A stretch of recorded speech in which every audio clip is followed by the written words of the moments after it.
ಇವತ್ತು ವ್ಯವಸ್ಥೆ ಬಹಳ ಭ್ರಷ್ಟಾಚಾರದಿಂದ ಕೂಡಿದೆ.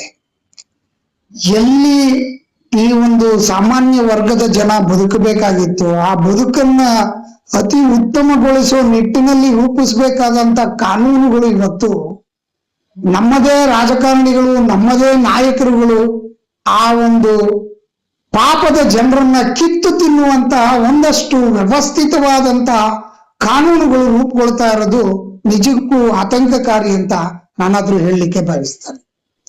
ಇವತ್ತು ಏನಾಗಿದೆ, ಎಂಟೈರ್ ಎಜುಕೇಶನ್ ಮತ್ತು ಹೆಲ್ತ್ ವ್ಯಾಪಾರೀಕರಣ ಆಗಿದೆ.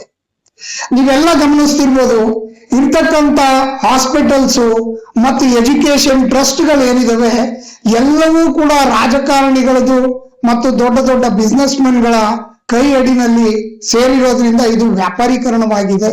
ಜೊತೆನಲ್ಲಿ ಇವತ್ತು ಬಡಬಗ್ಗರಿಗೆ ನಿಲುಕದ ಹಣ್ಣಾಗಿದೆ.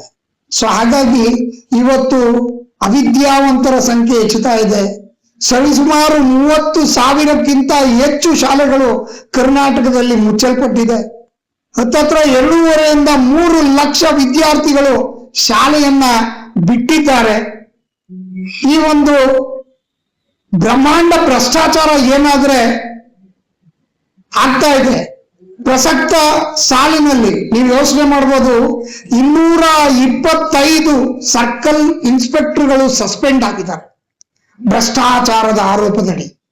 ಹಾಗಿದ್ದಾಗ ಬೇಲಿಯೇ ಎದ್ದು ಹೊಲ ಮೇದ್ರೆ ಹಾಗಾದ್ರೆ ಜನಗಳಿಗೆ ರಕ್ಷಣೆ ಕೊಡೋರಾದ್ರು ಯಾರು? ಈ ಒಂದು ವ್ಯವಸ್ಥೆ ಬಗ್ಗೆ ಪ್ರತಿಯೊಬ್ಬರು ಇವತ್ತು ಯೋಚನೆ ಮಾಡಬೇಕಾಗಿದೆ. ಪ್ರತಿಯೊಬ್ಬರು ಈ ವ್ಯವಸ್ಥೆಯನ್ನ ಬದಲಾವಣೆ ಮಾಡ್ಲಿಕ್ಕೋಸ್ಕರ ನಾವು ಕೈ ಜೋಡಿಸ್ಬೇಕಾಗಿದೆ. ಈ ಭ್ರಷ್ಟ ವ್ಯವಸ್ಥೆಯಲ್ಲೇ ಈಗ ಯಾವ್ಯಾವ ರಾಜಕಾರಣಿಗಳು ಏನೆಲ್ಲ ಕಾನೂನುಗಳನ್ನ ತರ್ತಿದ್ದಾರೆ, ಆ ತಂದಂತ ಕಾನೂನು ಆ ಒಂದು ಏನಾದ್ರೆ ಜನಗಳಿದ್ದಾರೆ ಅವರನ್ನ ಕಿತ್ತು ತಿಂತಾ ಇದೆ. ಅವರ ಮುಂದಿನ ಪೀಳಿಗೆ ಕೂಡ ಇದೇ ಒಂದು ವ್ಯವಸ್ಥೆಯಲ್ಲಿ ಬದುಕಬೇಕು ಅನ್ನೋದನ್ನ ಅವರು ಮರ್ತಿದ್ದಾರೆ.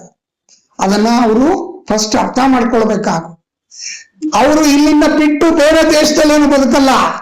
ಅವರು ಸೃಷ್ಟಿ ಮಾಡಿದಂತಹ ಈ ಭ್ರಷ್ಟಕೂಪ ಏನಿದೆ, ಇದೇ ಭ್ರಷ್ಟಕೂಪದಲ್ಲಿ ಅಧಿಕಾರಿಗಳಾಗಿರ್ಬೋದು, ನಮ್ಮ ರಾಜಕಾರಣಿಗಳಾಗಿರ್ಬೋದು, ಅವರು ಸೃಷ್ಟಿ ಮಾಡಿದ ಇದೇ ಭ್ರಷ್ಟಕೂಪದ ಜೊತೆನಲ್ಲಿ ಅವರ ಮುಂದಿನ ಪೀಳಿಗೆ ಕೂಡ ಬದುಕಬೇಕು ಅನ್ನೋದನ್ನ ಮರಿಬಾರ್ದು ಅಂತ ನಾನು ಹೇಳಲಿಕ್ಕೆ ಬಯಸ್ತೇನೆ.